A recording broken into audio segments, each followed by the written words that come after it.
मैं परमेश्वर पिता का धन्यवाद देता हूँ आप सभी की उपस्थिति के लिए और शेखर दादा की भी उपस्थिति के लिए, उनके अच्छे हेल्थ के लिए भी। हम सभी के अच्छे हेल्थ के लिए मैं परमेश्वर पिता का धन्यवाद देता हूँ। जो उन्होंने सीखा वो हमारे मध्य में रखा है और इस बात पर हम मनन करेंगे। जो हम सीख रहे थे, जैसे विजय अंकल ने बोला कि मैं इस बात पे ध्यान दे रहा था और हमने जो कल देखा, वो ये था कि आग बलिदान पर गिरता है और ये एक्सेप्टेंस का एक चिन्ह होता है परमेश्वर पिता की तरफ से कि कैसे एलिया ने सब चीज व्यवस्था कर दिया लेकिन प्रार्थना किया उसके बाद में। ये एलिया के वश में नहीं था कि आग को गिरा दे। और उसी प्रकार एलिया की आत्मा में होकर के जब यूहन्ना बपतिस्मा दाता है, तो मैं ये सीख रहा था कि उस यूहन्ना ने अपने आप को जब प्रभु यीशु मसीह से कंपेयर किया, तो आप वहां पे सेम चित्र देख सकते हैं कि एलिया कैसे परमेश्वर से प्रार्थना कर रहा था आग के लिए। और वैसे ही जब हम पानी का बपतिस्मा लेते हैं तो वो इनफ नहीं होता है। उसके बाद में एक और बपतिस्मा का बात हुआ है, जो हम प्रभु यीशु मसीह के बारे में देख रहे थे कि वो आग और पवित्र आत्मा से बपतिस्मा देगा। तो एलिया जो है वो सब व्यवस्था करके प्रार्थना कर सकता है, इसीलिए यूहन्ना बपतिस्मा दाता के लिए लिखा है कि वो जंगल में मार्ग तैयार करने के लिए ऊंचे नीचे मार्ग को समतल करो ऐसे करके बोला। तो हम जो सीख रहे थे, मैंने आपको ये 2 अध्याय पढ़ने के लिए बोला था कि मसीही जीवन जब तक बलिदान नहीं करेंगे तब तक आग नहीं आएगा। और इसीलिए प्रार्थना के साथ एक बलिदान का जीवन जीना अवश्य है। आप एक्चुअल में जब देखेंगे तो प्रभु यीशु मसीह ने जब कहा कि मेरे पीछे जो चलना चाहता है उसको क्रूस उठाना मस्ट है, तो जब कोई क्रूस उठाने का मतलब ये होता है कि जहां मेरी इच्छा समाप्त हो जाए, खत्म हो जाए।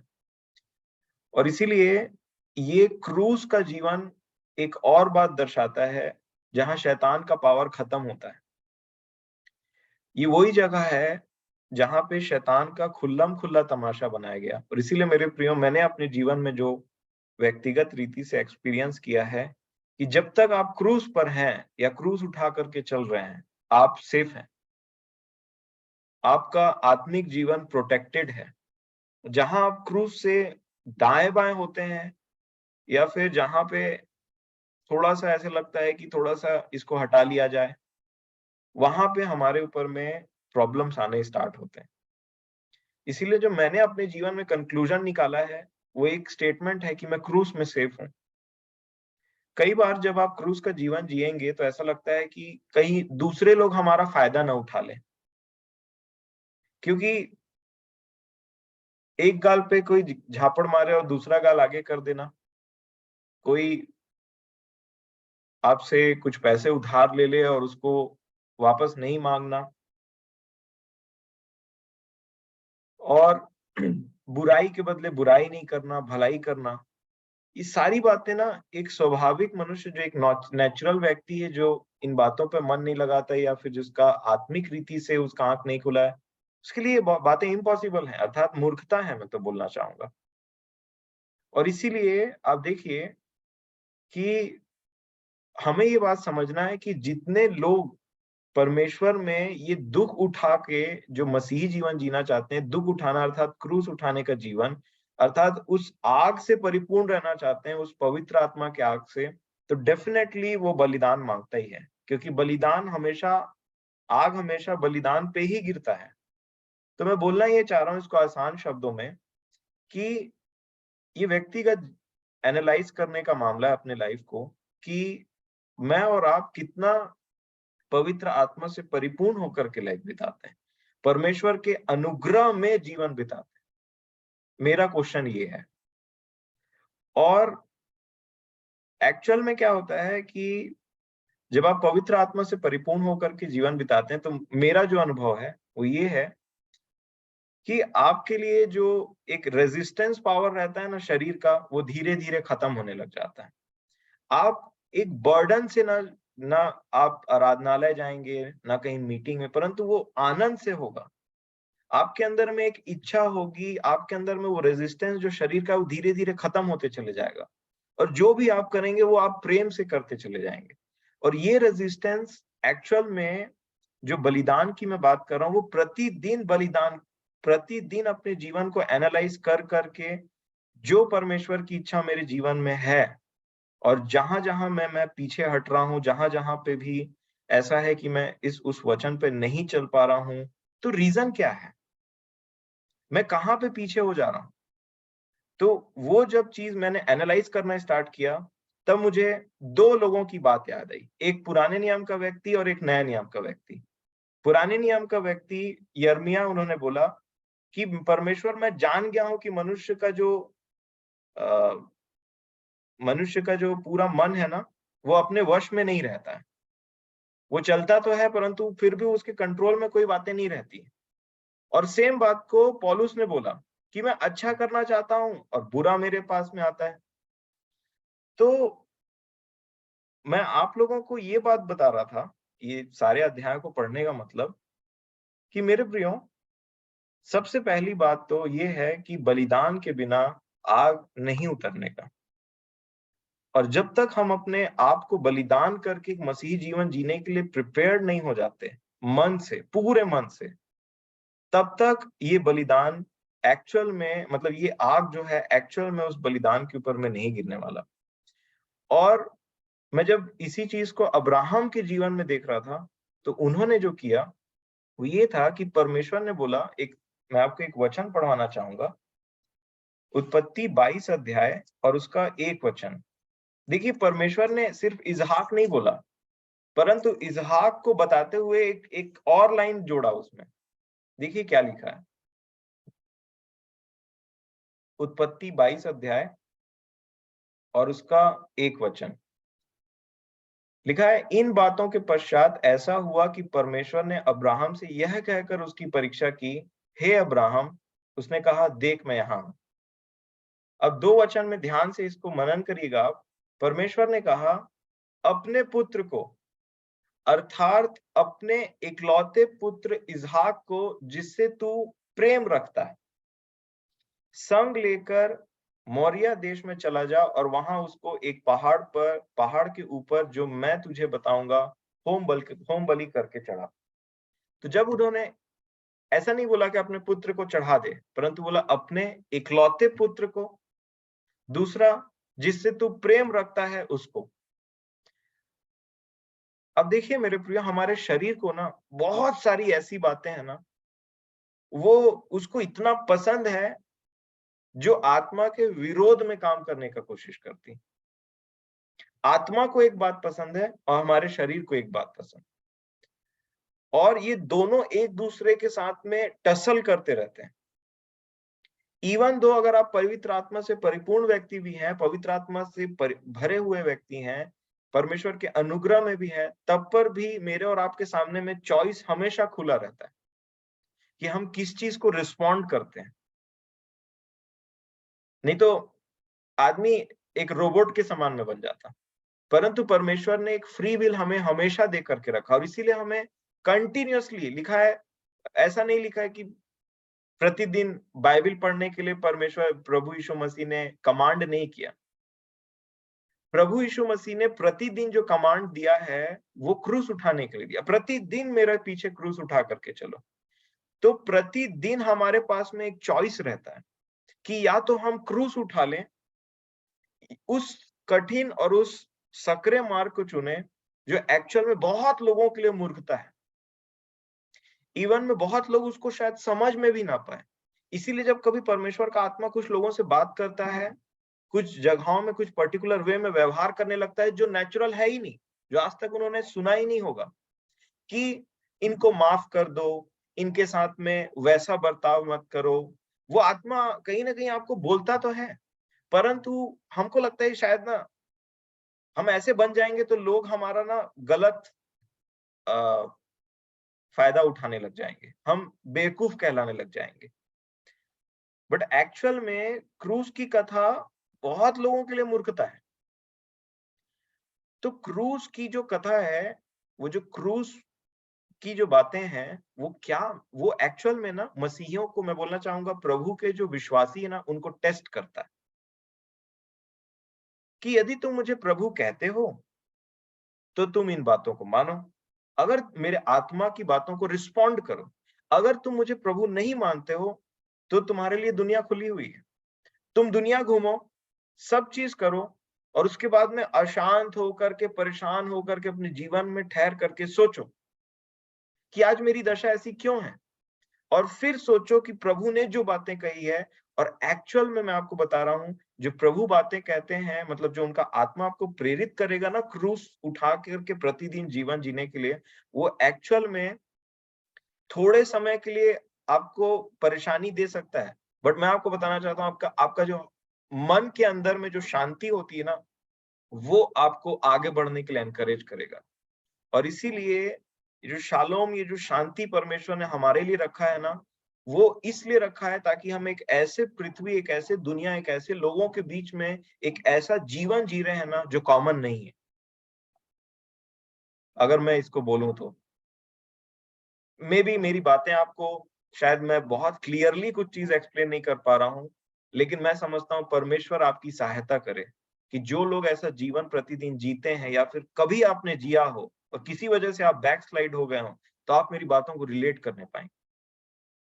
मेरे प्रियो, एक्चुअल में हमारे लिए पृथ्वी पे अगर कोई चीज पृथ्वी पर हमारा पर्पस सदा काल के लिए रहता है ना, तो हम पृथ्वी पर आशीषित होते, पृथ्वी के लिए तैयारी होती, और पृथ्वी पर हम, हमारे लिए परमेश्वर ने बहुत सारे चीजों का व्यवस्था करके रखा रहता है, जैसे पुराने नियम में। परंतु नए नियम में पूरा फोकस जो है वो अनंत जीवन के लिए है।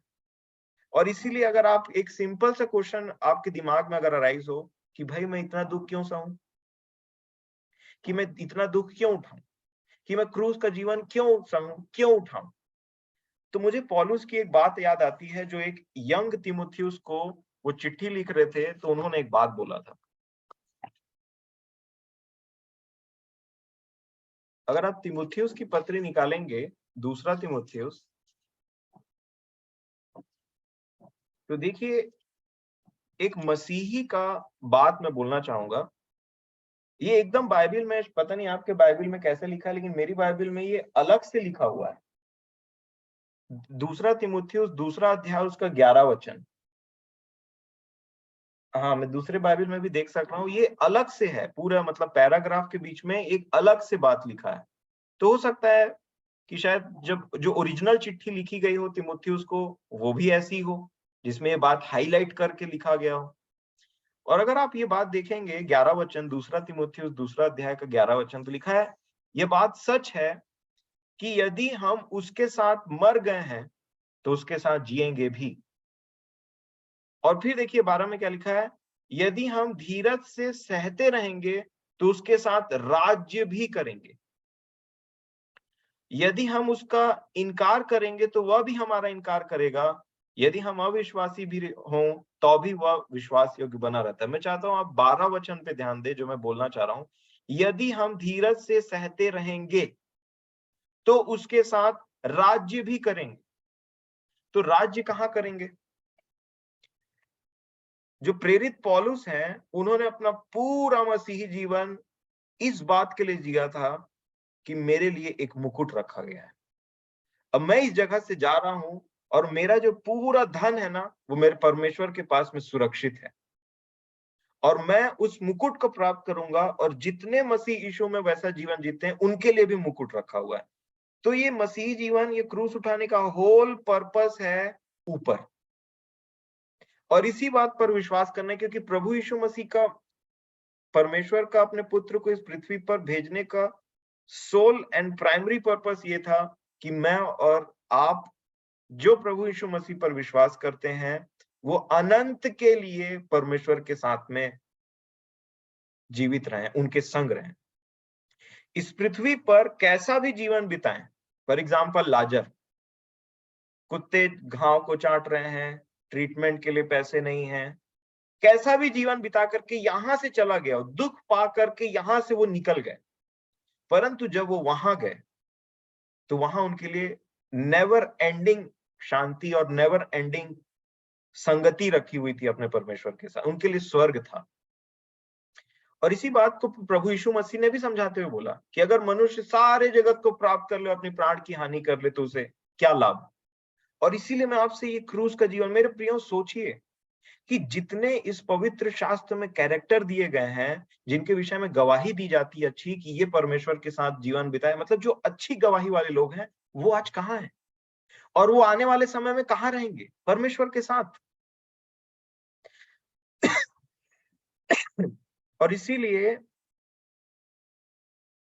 ये चॉइस मेरा और आपका है कि मैं और आप कहाँ रहना चाहते हैं। और जो जब आपके मन में ये सवाल उठे ना कि मैं क्रूस क्यों उठाऊं, लोग मुझे परेशान करें, लोग, मैं उस मतलब ये जो वचनें लिखी हुई हैं प्रभु यीशु मसीह की इतनी कठिन है, तो इसका जो मेन गोल है वो क्या है? क्यों मैं क्रूस उठाऊं, क्यों मैं एक मसीही जीवन जीऊं? उसका आंसर ये है कि मेरा एक भाग रखा जाएगा ऊपर में, और वही सबसे बड़ी बुद्धिमानी है इस पृथ्वी पर रहते हुए, कि हम अपने उस भाग को सिक्योर करें, चाहे हम यहाँ पे इस पृथ्वी में कैसे भी ट्रीट किए जाएं। भले आपका पड़ोसी, आपके कलीग, आपके व्यवहार आपको बार बार फायदा उठाते रहे किसी भी चीज में, जो आप प्रभु को जान करके कुछ बातों को सह जाते हैं, कुछ वो कर जाते हैं। भले आपके परिवार में हो सकता है कोई ऐसा व्यक्ति हो जो आपको जानबूझ करके परेशान कर रहे हैं किसी भी चीज के लिए, वो एक्चुअल में एक टेस्टिंग होती है कि मैं और आप क्रूस उठाएंगे कि नहीं। मेरा ऐसा मानना है। और जो व्यक्ति क्रूस उठाता है ना, जो व्यक्ति अपने आप को बलिदान करता है, आप देखिए, आप उत्पत्ति की पुस्तक में पढ़ लीजिएगा 22 अध्याय में, जब अब्राहम ने अपने पुत्र को बलिदान करने के लिए लेकर के वो जा रहे थे ना, तो क्या आप बता सकते हैं कि क्या क्या मटेरियल थे उनके पास?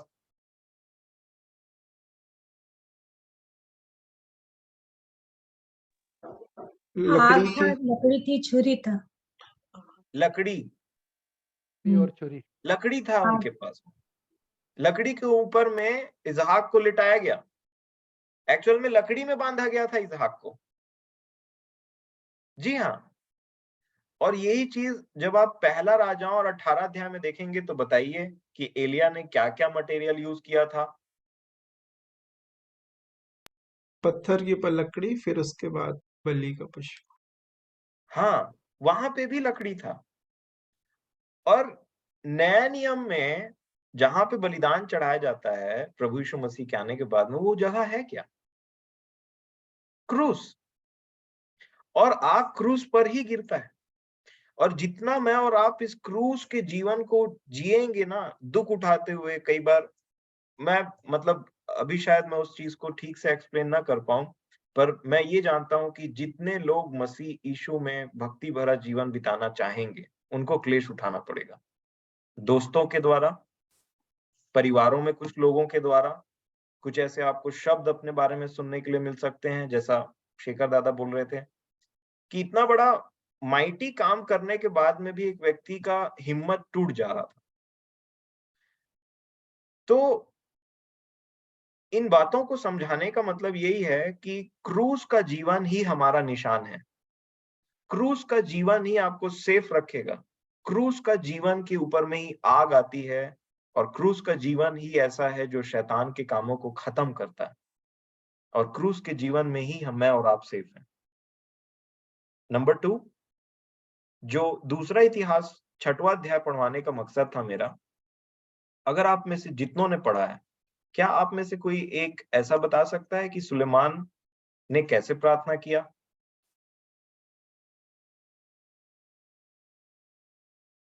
दूसरा इतिहास 6वां अध्याय जो हमने रखा था, अब अपने वहां पे क्या कोई आप बता सकते हैं कि सुलेमान ने किस रीति से प्रार्थना किया? थोड़ा सा भी जो भी आपने सीखा हो सुलेमान की प्रार्थना से। एक तो प्रार्थना वाले, फिर गिड़गिड़ाहट के साथ प्रार्थना। जी। जो सुलेमान की अगर आप प्रार्थना देखेंगे दूसरा इतिहास में, इतना बड़ा राजा है, उसकी कीर्ति फैलते ही जा रही है, फैलते ही जा रही है। उसने इतना बड़ा भवन बना लिया, उसके सामने इतनी बड़ी प्रजा है, उसका बिजनेस अच्छा चल रहा है, उसकी बुद्धि इतनी ज्यादा है, बट वो व्यक्ति घुटने टेकता है और परमेश्वर से ये बोलता है कि आप एक ऐसे परमेश्वर हैं जो सबसे ऊंचे स्वर्ग में भी नहीं समाते, परंतु फिर भी दया कीजिए और कृपया करके आप यहाँ पे प्रस्थान कीजिए जो मैंने मंदिर आपके लिए बनाया है। वो राजा ने एक मेढ़ बनाया था, उसके ऊपर घुटने टेक करके उन्होंने प्रार्थना किया और सिर्फ प्रार्थना में अपने आप को नम्र करके क्या बोला कि प्रभु यहोवा परमेश्वर, अगर इनसे गलती हो जाए इस प्रकार की तो इन्हें क्षमा करिएगा। अगर इस प्रकार की गलती हो जाए तो इन्हें क्षमा करिएगा। इस प्रकार की गलती हो जाए तो इन्हें क्षमा करिएगा। अपने किसी भी कार्य के ऊपर में उन्होंने प्रार्थना करते टाइम घमंड नहीं दिखाया परमेश्वर को कि मैंने ये किया है, मैंने वो किया है, ये कर। परंतु एक राजा के जेस्टर को देखिए, उसने पूरी प्रजा के सामने घुटने टेके और प्रार्थना बोलने से इतना नम्र होकर के उसने प्रार्थना किया कि अगर इस प्रकार का पाप हो जाए तो क्षमा करिएगा, उस प्रकार का पाप हो जाए तो क्षमा करिएगा। और जब एक व्यक्ति नम्र और दीन होकर के अपने हृदय को ऑनेस्टली परमेश्वर के सामने खोलता है ना और विश्वास करता है, एलिया ने भी विश्वास किया और सुलेमान ने भी विश्वास किया, तब भी परमेश्वर का आग उतरता है। मैं अब तो ये बोलना चाहूंगा, पिछले दिनों में अपने जीवन में अपने सीखने के लिए एक स्टेटमेंट जो मुझे एक स्टेटमेंट होता है ना जिससे आप रखते हैं और उसके बाद में बहुत सारा बात आप उसमें स्टोर करके रखते हैं। तो मैं बोलना चाहूंगा कि मेरे प्रियो, आप आस-पास में देखिए, कई ऐसे भटके हुए मनुष्य हैं जो मरे हुए चीज में अपने विश्वास को डाल करके उसको जिंदा कर देते हैं। फॉर एग्जाम्पल, वो किसी ऐसे चीज को पूजते हैं जिनका अस्तित्व एक्चुअल में है ही नहीं, बट उनका विश्वास उस चीज को उनके लिए जीवित बना देता है।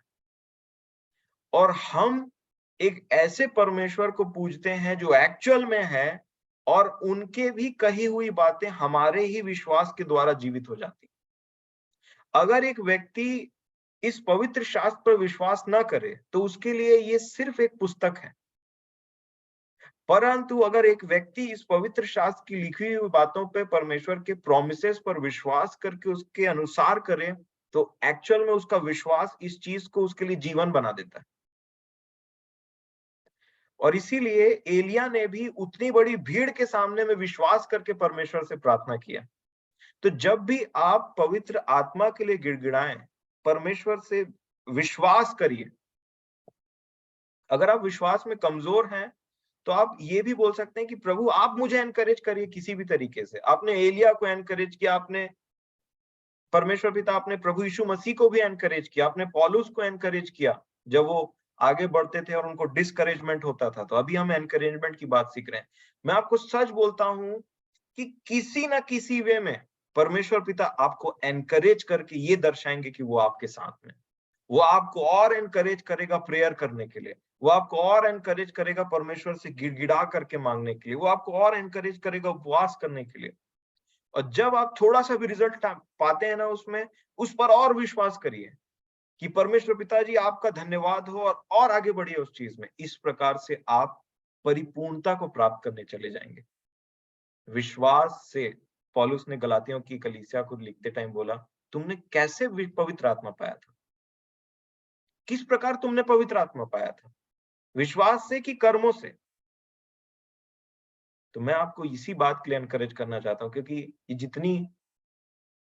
ये पवित्र शास्त्र से जितनी शिक्षाएं दी जाती है ना, वो परमेश्वर जो आत्मिक है उन लोगों को देता है जो आत्मिक हैं। तो आत्मिक परमेश्वर का आत्मा एक प्राइमरी चीज है जिसके बिना ये बातें ये सुन सकते हैं, एंजॉय कर सकते हैं, थोड़ी देर के लिए खुश हो सकते हैं, लेकिन चल नहीं सकते। तो परमेश्वर का आत्मा और परमेश्वर का अनुग्रह, ये बहुत इंपॉर्टेंट चीज है मेरे प्रियो मसीही जीवन में, आत्मिक मतलब आपके आत्मिक ग्रोथ के लिए, आपको सरगर्म रखने के लिए। जिसके कान हो वो सुन ले कि आत्मा कलीसिया से क्या कहता है। तो प्रभु मेरी और आपकी सहायता करें इन बातों को समझने के लिए, एक बलिदान का जीवन जीने के लिए। और जब भी आपके सामने एक क्वेश्चन आए कि मैं, कहीं ना कहीं आपको लगे कि प्रभु मेरे साथ ऐसा क्यों, याद करिए इस जीवन के बाद में एक और जीवन, और वहां हमें खड़े होना है। उस न्याय सिंहासन के सामने में। और जब आपके हृदय के मोटिव्स वहां खुल जाएंगे, जब आपके हृदय को चीत दिया जाएगा, फाड़ दिया जाएगा, और उसके अंदर में जो भी चीज घुसा हो दूसरे मनुष्य के लिए, किसी भी चीज के लिए, जब वो डिस्प्ले किया जाएगा इतने लोगों के सामने, परमेश्वर के सामने में, तब वहां पे हमें शर्मिंदा ना होना पड़े। जितनी भी बातें आपको कठिन जान पड़ती हैं, प्रभु से पूछिए इसे मैं कैसे जीऊं।